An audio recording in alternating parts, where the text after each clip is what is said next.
I was already struggling a lot with the combat and underworld dungeon system in Everholm during the 10 hours, and unfortunately, this did continue after the 10 hours. I had previously gone a bee cannon with summon bees that theoretically could attack enemies. I say theoretically since they had a very hard time attacking one very special enemy, the bats. The bats are just the most annoying enemies that I have ever faced in a game. After taking a hit, the bats will fly off and then come back to attack you. I didn't feel like I was having much fun at all, and it took quite a bit of perseverance and changed mindset to get through the levels. I really considered not going farther into the dungeons because of the bats and how insanely not fun it was to get through the second area. Luckily, the third underworld dungeon area was much easier, and even though there was a different type of flying enemies called blight flies, their hitbox seemed to be normal since I was not missing them as much as I was missing the bats. They seem much less annoying to deal with, and this third area also had the resources I needed to unlock the hammer, which is such a powerful weapon. At about 10 minutes shy of 25 hours, I finally made it back to spring in year 2, and I couldn't be happier. I learned a lot of things during the winter time that I didn't really pay attention to the rest of the year in the game, and that being star stones serve as collection points around the map. Just like the community center in Stardew Valley, the Starstones have different bundle requests, and when you fulfill a request, you gain a small reward. Unfortunately,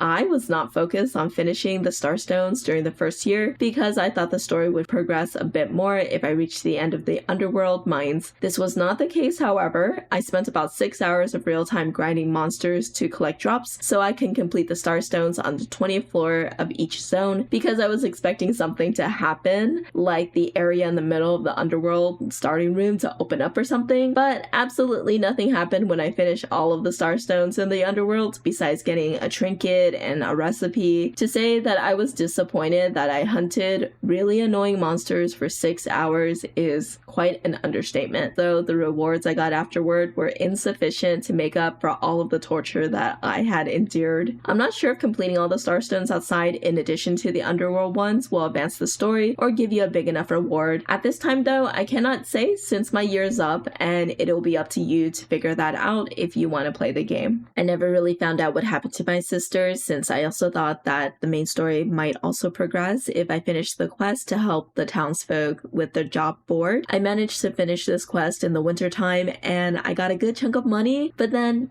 nothing else happened. So I'm guessing that Everholm's mystery is going to remain so for the time being.